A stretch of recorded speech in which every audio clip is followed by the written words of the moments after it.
मेरी माँ मेरी बहनों, मेरी तरफ से आप सबको अस्सलाम वालेकुम। सबसे पहले मैं आप तमाम नौजवानों का, बुजुर्गों का दिल की अमीर गहराइयों से शुक्रिया अदा करना चाहता हूँ, जो आप सिंधन छात्रों पूरा यहाँ बनारपुर से लेकर यहाँ तक जो आपने मेरा इस्तकबाल किया, इसका मैं जितना भी शुक्रिया अदा करूंगा उतना कम है।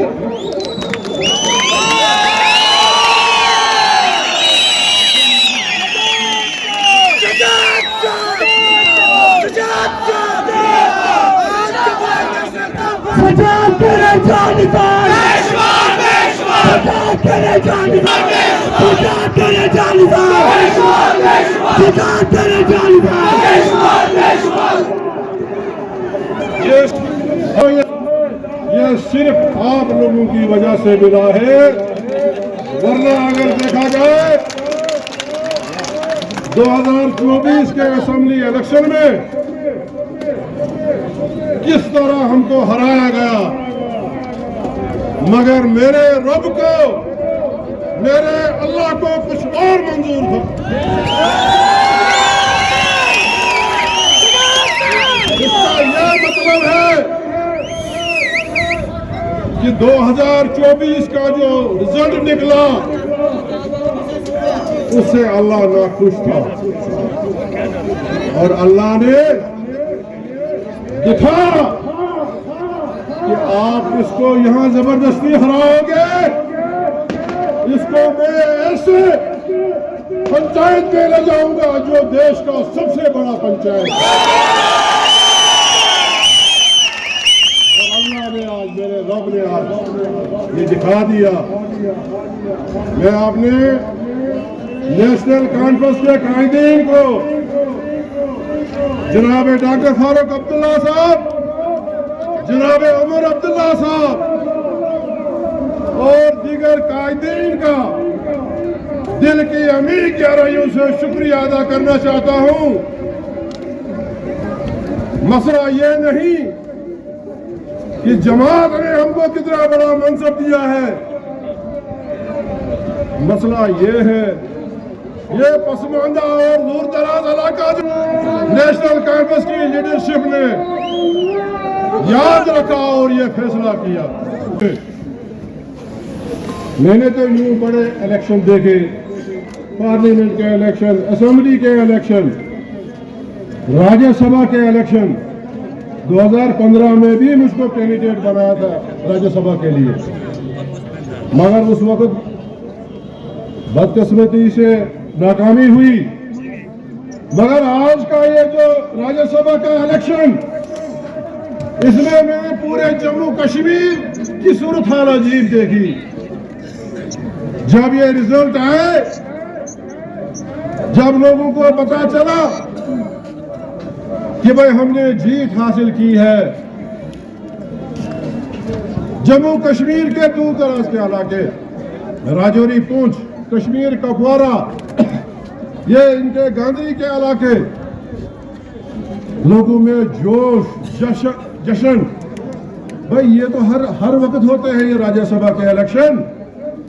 आज के इस इलेक्शन में इतना क्या है कि गांव-गांव, गली-गली लोग जो है खुशियां मना रहे हैं।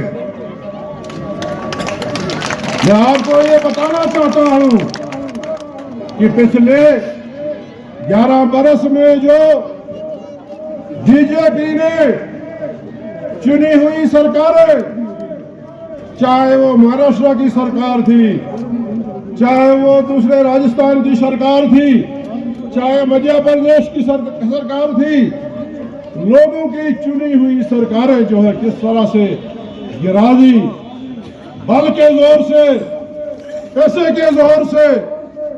तो लोगों के अंदर जो था एक रोष था पूरे मुल्क में, और खासकर जम्मू कश्मीर के लोगों का, जिन्होंने 1 साल पहले यहां एब्सोल्यूट मेजॉरिटी से एक सरकार बना दी, लोगों की चुनिंदा सरकार बनी, मगर 1 साल से उस सरकार का क्या हाल किया ये आप सब जानते हैं। कितने वादे किए। पहले तो हम आज भी इस चीज का कंडम करते हैं, मजम्मत करते हैं, जो हमारा खुसूसी स्टेटस 2019 में छीना गया, जो रियासत हमारी थी जम्मू और कश्मीर की, उससे रियासत का दर्जा छीन के यूटी में डाउनग्रेड किया। अरे ये कौन सा कानून है? किस कानून के तहत एक मुल्क की सबसे पुरानी रियासत को आपने खत्म करके उसको यूटी में तब्दील किया? क्या हासिल हुआ? आज जो सरकार यहां चल रही है, ड्यूअल सिस्टम, एक कदम भी नहीं चलने देते हैं। आप देखिए यहां आम गरीबों की क्या हालत है। किस जोश और जज्बे के साथ उन्होंने सरकार बनाई थी।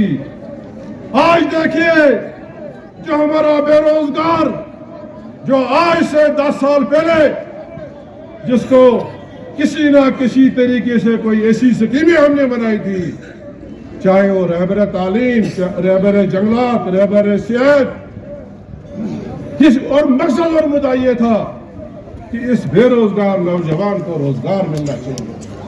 क्या ये गुनाह था कि भाई हम बेरोजगारों को रोजगार दे रहे थे, हम जगह जगह स्कूल दे रहे थे, जगह जगह अस्पताल दे रहे थे, जगह जगह कॉलेजेस खोल रहे थे, कहा जगह जगह हमने तहसीलें खोली, ब्लॉक खोली। क्या ये लोगों के खिलाफ डिसीजन थे? मगर इसमें कसूर हम लोगों का है। हमको एक्सप्लॉइट किया जाता है मजहब के नाम पे, धर्म के नाम पे, और वो अपनी बाजी जीत के उसके बाद लोगों को बेहाल छोड़ दिया जाता है। कहां है आज वो जिन्होंने यहां 11 साल हुकूमत की?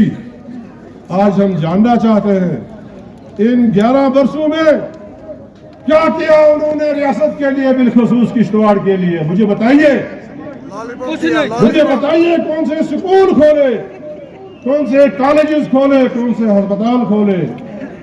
जो 2014 तक हमने काम किया उसके बाद कुछ नहीं किया, क्योंकि उनका फंदा जो है वो बिल्कुल सिंपल है।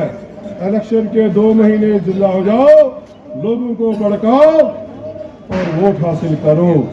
मेरे भाइयों बुजुर्गों, 2024 के इलेक्शन में जो हमको यहां हार मिली है, आपको पता है किश्तवाड़ 20 साल पीछे हो गया है। अगर मैं यहां से जीत के चला गया होता, माशाअल्लाह मैं इस वक्त मिनिस्टर होता।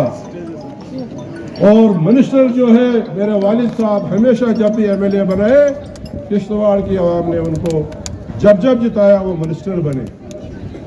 और आज से 30 साल 40 साल पहले किश्तवाड़ की क्या हालत थी?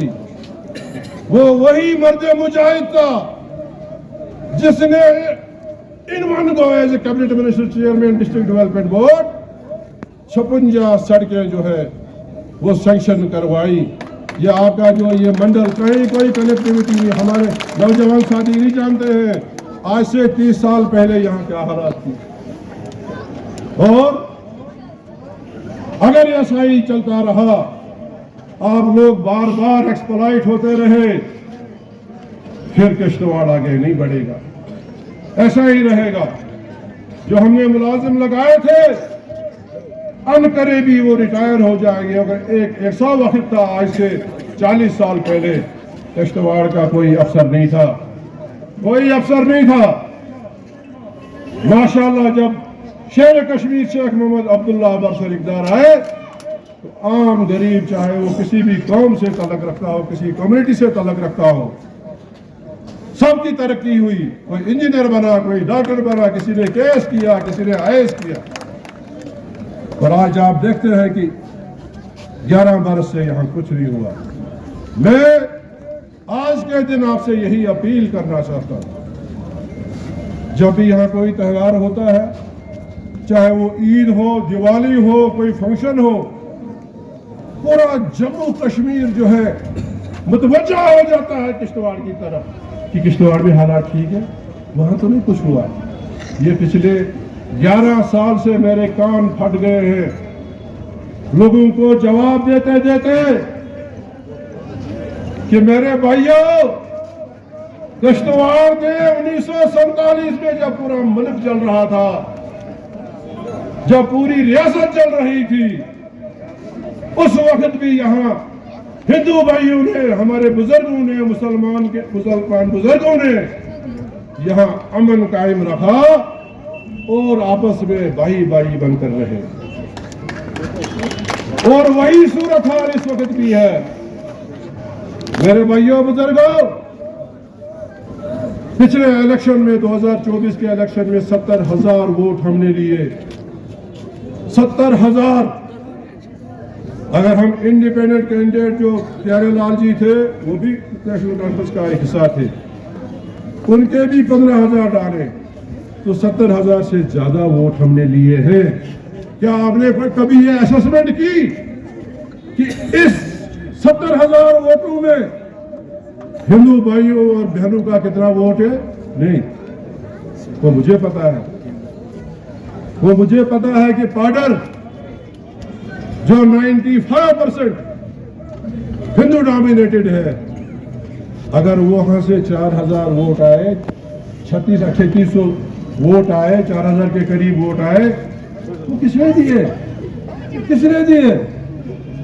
आपके हिडियार, कुलीन, वसर, जलना से जो 200-250 वोट आए, किसने दिए? इसमें कम अज कम 70,000 वोटों में से 25,000 वोट जो है वो हमारे हिंदू भाइयों का, हमारी हिंदू माओ और बहनों का है। मगर जो यहाँ सिलसिला चल रहा है, कोई जबान नहीं खोल सकता। जो जबान खोलेगा, जो ये कहेगा कि मैंने नेशनल कॉन्फ्रेंस को वोट किया है, ऐसा दबाव डाला जाता है, उसको खतरा रहता है कि कहीं मेरी जबान न काट दी। किश्तवाड़ का भाईचारा आपको कहीं नहीं मिलेगा। और मैं वाहिद एक ऐसा शख्स हूं, मैं यहां सियासत इलेक्शन के लिए नहीं करता हूं। मैंने अपने वालिद के साथ काम किया है। मैंने यहां किश्तवाड़ में देखा है कैसे यहां भाईचारा कायम व दायम था। मगर जब से ये बीजेपी वजूद में आई, इन्होंने सिर्फ हमको मिलिटेंट भी कहा, हमको एंटी नेशनल भी कहा, मगर वो हमारे दिल को, हमारे ज़मीर को पता है। और ये हदीस भी है कि जिस मिट्टी ने आपको पैदा किया है, उसके साथ बेवफाई कभी नहीं करनी। कोई भी मुसलमान जो ईमान रखता हो, वो अपनी मिट्टी के साथ बेईमानी कभी नहीं करेगा। ये मिट्टी किसी के घर की है, ये पूरे हिंदुस्तान के, चाहे वो किसी भी भाषा, कोई भी भाषा बोलता हो, किसी भी धर्म का हो, ये मिट्टी जो है, ये सरजमीन जो है, ये हम सब की है। लिहाजा यहाँ अमन रखना, यहाँ भाईचारा रखना, ये हमारा फर्ज बनता है। मैंने 2008 से लेकर आज तक जो ये कम्युनल ताकतें हैं, मैंने कोई घुटने नहीं टेके हैं। मैं एक अल्लाह से डरता हूं, एक अल्लाह से। रिज़्क़ और मौत, अगर मुझे इस पे ईमान है कि मेरी मौत कब आएगी, मुझे कब तक जिंदा रहना है, तो मेरे अंदर कोई डर महसूस नहीं होगा। आज बीजेपी पता नहीं, जब तक मेरी जान में जान है, मैं कम्युनल ताकतों के खिलाफ लड़ता रहूंगा।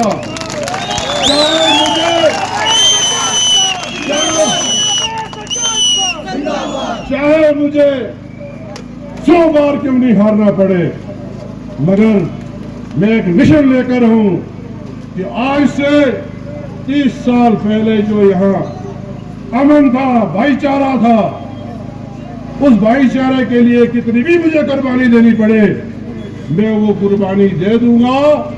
और इस मिशन के साथ कि किश्तवाड़ में फिर वही भाईचारा तो है, मगर एक नैरेटिव जो बनाया गया है। कल भी मुझे प्रेस वाले कह रहे थे कि जनाब आप किश्तवाड़ जाएंगे, अब पता नहीं वहां कोई फितना फसाद होगा। बड़े अफसोस की बात है, ये सारा नैरेटिव जो है ये बीजेपी का बनाया हुआ है। किश्तवाड़ के लोग अमन पसंद हैं और हमेशा किश्तवाड़ के लोगों ने भाईचारे को मजबूती से थामा है। मैं एक बार फिर आप तमाम बुजुर्गों का, नौजवानों का, दूर दूर से आए हैं, डॉक्टर चमन लाल XMLA रामन वो भी आए हैं, मेरे साथी सलामदीन वो बलेसा से, सुरूर, धर्मशाला, पंजवा, दचन, मड़वा, वड़वन, छापरू, केशवान, नागसरी, पाडर, त्रिगाम, सरथल, दूल, हर जगह से जो मेरे बुजुर्ग, मेरे नौजवान यहाँ मेरे इस्तकबाल के लिए आए हैं। मैं हमेशा के लिए आपका ये जो पुरजोश इस्तकबाल है, मैं अपने दिल में इसको रखूंगा। और एक बात कहना चाहता हूँ और अपील भी करना चाहता हूँ उन पब्लिक रिप्रेजेंटेटिव्स को जो किश्तवाड़ के लोगों ने चुने हैं, जो नागसिरी पाडर के लोगों ने जिनको चुना है, या इंदरवाल के लोगों ने जिनको चुना है, बाबा सियासत खुदारा बंद कर दो। किश्तवाड़ बहुत पहले ही पसमानदा है और अब आप किश्तवाड़ की तामीर और तरक्की के लिए काम करें। यह आपकी खुशकिस्मती है कि मुझे राज्यसभा में भेजा गया है। अगर हम सब मिलकर फिलहाल 4 साल सारी सियासत को एक तरफ रखकर किश्तवाड़ की तामीर और तरक्की के लिए काम करें, अल्लाह गवाह है मुझे किश्तवाड़ को 4 चांद लग जाएंगे इंशाअल्लाह। मगर लगता नहीं है, क्योंकि वो जो उनको जब वो वोट बटोरने होते हैं तो वो 10 दिन में सारा वो अपने फेवर में करके चले जाते हैं, ऐश कर रहे हैं। लिहाजा मैं उनसे अपील करना चाहता हूँ, बड़े बड़े प्रोजेक्ट, हमारा वाइनू टनल का है, Sangpora Vainu tunnel, honourable prime minister of India जिन्होंने आप लोगों के सामने 2014 में ये वादा किया था कि हम किश्तवाड़ को टनल के जरिए पानी देंगे, अभी तक कोई पेशरफ नहीं हुई। शर्म नहीं करना है। अब आपका लीडर जो है राज्यसभा में होगा। जब मैं राज्यसभा में जाऊंगा आप सुनेंगे, मैं अपील करूंगा अपने प्राइम मिनिस्टर से, क्योंकि आपने राज्यसभा का मेंबर उसको रखने के लिए और हटाने के लिए मेरा भी वोट चाहिए। मैं उनसे यही गुजारिश करूंगा कि 11 साल से वो पसमानदा लोग, वो बेबस लोग, वो बेसहारा लोग इस आशा में है कि दिल्ली से शायद कभी न कभी इस टनल के लिए जो है पैसा सैंक्शन हो जाएगा, ताकि किश्तवाड़ के टाउन मंडल में जो इस वक्त पानी की क्राइसिस है या पेरीफेरी में जो पानी की क्राइसिस है, इस क्राइसिस को खत्म किया जाए। मुझे एक ऑनरेबल MLA साहब कहता है क्या किश्तवाड़ में जहाज जाता है? मैं हंस रहा हूँ इधर से, मैंने कहा कौन सा जहाज? जो हेलीपैड था वो भी छीन लिया और प्राइवेट किसी की खेत में जहाज हेलीकॉप्टर उतरता है। आप सवारियों की जहाज आपकी बात करते हैं। 11 साल से हमने सुना किश्तवाड़ एयरपोर्ट, अब 20 मिनट में किश्तवाड़ से जो है जम्मू जो है लोग जाएंगे। अब मुझे पता नहीं है, मेरे लोग शायद रात को जाते होंगे हेलीकॉप्टर, उससे जहाज में जम्मू जाते होंगे, दिन में तो यहाँ कोई जहाज चलता नहीं है। इस बात की भी हमने यकीन दहानी वहाँ याद दिलानी करानी है कि भाई आपने तो बड़ा कुछ कहा था, यहाँ एयरपोर्ट देंगे। पैरामिलिट्री में मुझे याद है ऑनरेबल हम उस वक्त के होम मिनिस्टर, उन्होंने कहा था कि जो दूर दराज के इलाके हैं, पाडर है, मड़वा है, वड़वन है, दक्षिण है, ये छात्रों है, ये यहाँ के बच्चे जो है वो मुकाबला नहीं कर सकते हैं शहरी बच्चों से। लिहाजा हम यहाँ BSF, ITBP, CRP इन तमाम महकमों में जो है अनसपाट भर्ती करेंगे। मुझे लगता है कि रात के अंधेरे में वो भी भर्ती आपके गाँव में होती होगी। ये वादा भी हमने वहाँ डॉक्टर जितेंद्र सिंह जो हमारे ऑनरेबल MP है, उन्होंने तो हमको जोड़ दिया रेल के साथ। आज रेल जाती है यहाँ, रात को जाती है, कश्मीर पहुँचती है। याद होगा आपको 14 के इलेक्शन में भी और 24 के इलेक्शन में भी कहा था। मेरे पास बहुत कुछ है यहाँ चलाने के लिए, और मैं आपको यकीन दिलाना चाहता हूँ, जब इंसान किसी जायज डिमांड के लिए बार बार जो है किसी मिनिस्टर, प्राइम मिनिस्टर के पास जाता है, एक न एक वक्त आता है वो मसला जो है जरूर हल हो जाता है। फिलहाल मैं आपका राज्यसभा का मेंबर बना हूँ, इसके लिए दिल की अमी गहराइयों से फिर एक दफ़ा शुक्रिया भी आप लोगों का, आपकी दुआओं का असर, आपको मुबारक भी हो। अब मेरा एंटी लेट फंड जो है वो भी आप गिनना शुरू कर देंगे। पुराना जमाना था, हम देते थे गाँव देहात में हम गरीब वर्कर को कुछ थोड़ा बहुत, वो भी इन लोगों ने बंद कर दिया। अब अगर 10,000 का काम भी है उसके भी करना निकल रहा है। वाह वाह, क्या सरकार है, क्या सरकार है। जाएगा कहाँ ये, मरेगा भी खत्म, सब कुछ खत्म, बनेगा क्या।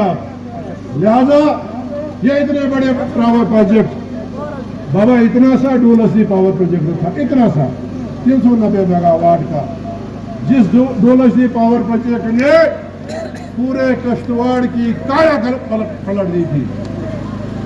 यम लाड़ टीम लगा, तमाम कश्तवाड़ लगा टीम, तमाम लुकाव कर रोजगार नव आज 300 मेगावाट 4-5 बड़ प्रोजेक्ट। चलो मुझे कोई हाथ उठाकर बताए कि एक भी घर इन प्रोजेक्ट की वजह से है उस घर में तब्दीली आई है, मुझे बताइए, कोई बताए आप। बार एक ऐसा नैरेटिव बनाया गया है कि ये जितने भी 4 पावर प्रोजेक्ट हैं, क्यू है, क्वाड है, कटलदूल है, रेडली है, कृष्णवाड़ी जो है, सारा हर घर जो है अरबपति करोड़पति हो गया। मगर हमारे हिस्से में कुछ नहीं, समंदर से मिले प्यासे को शबनम। लिहाजा हमें मुख्तसरन अपनी बात को खत्म करते हुए, क्योंकि हमारे आपको पता है ये एबनॉर्मल एरिया है डिस्ट्रिक्ट हमारा, कुछ न कुछ होता रहता है। सबसे ज्यादा जो यहाँ एक्सीडेंट होते हैं या कोई बीमार हो जाता है, तो लिहाजा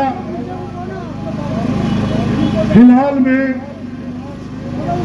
6 के करीब क्रिटिकल एम्बुलेंसेस सबसे पहली जरूरत, 6 के करीब क्रिटिकल एम्बुलेंसेस किश्तवाड़ को दे रहा हूं। वो तो फिर यहाँ के CMO साहब देखेंगे। हमारे यहाँ NGOs भी काम करते हैं जो रात दिन काम करते हैं। मैं चाहता हूं कि उनको भी एक एम्बुलेंस जानी चाहिए। हमारे बॉर्डर में क्रिटिकल एम्बुलेंस होनी चाहिए, छात्रों में होनी चाहिए, दक्षिण में होनी चाहिए, ठाकरे में होनी चाहिए। तो लिहाजा में फिलहाल मार्च तक में मेरी ये कोशिश है 6 से 8 क्रिटिकल एम्बुलेंसेज यहाँ दी जाए, ताकि जो भी कोई गरीब, जो भी कोई कहीं एक्सीडेंट होता है, जम्मू श्रीनगर पहुँचते उसकी डेथ हो जाती है। मैं कहता हूँ कि सबसे मेरा पहला ये वाली फर्ज है कि एम्बुलेंसेज यहाँ दी जाए। उसके बाद मैं हर इलाके में आऊँगा, जो वहाँ की ज़रूरियात होंगी, लोगों की ज़रूरियात के मुताबिक जो है मैं वो CDF जो है बांटूंगा। इंशाल्लाह 6 साल बहुत होते हैं, 6 साल में हम सबको इंशाल्लाह खुश कर देंगे। सबसे अहम बात वो ये है कि जब तक न हमको स्टेट का दर्जा, रियासत का दर्जा बहाल होगा, जम्मू कश्मीर कभी तरक्की नहीं करेगा। यहाँ की बेरोजगारी, उसके लिए हम कोई सद्भाव नहीं उठा सकते हैं जब तक ना यहाँ जो है स्टेट बहाल होगी। आज देखिए यहाँ रास्तों की हालत देखिए, स्कूलों की हालत देखिए, अस्पतालों की हालत देखिए। ये इसी वजह से है कि हमारे फंड जो है वो कम कर दिए गए हैं। जाहिरी तौर पर ये तो कहते हैं कि सब कुछ हमने ये पहाड़ और ये पहाड़ मिला दिया, मगर वो लोगों को पता है कि यहाँ कितनी शक्ति है। लिहाजा आज दुआ करो कि ये लोग जो ऐवान में बार बार कह रहे हैं कि अनकरीब हम रियासत बहाल करेंगे, अल्लाह ताला ही इनके दिल में तो ऐसी वो डाल दे ताकि ये रियासत बहाल करें और रियासत जम्मू और कश्मीर के लोग जो है अमन और चैन और तरक्की से रहें। मैं एक बार फिर आप तमाम हजरात का, बुजुर्गों का, नौजवानों का, माओ बहनों का शुक्रिया अदा करना चाहता हूँ कि आप यहाँ आए और मेरी चंद बातें सुनी। खुदा हाफिज, सलाम अलैकुम, आदाब।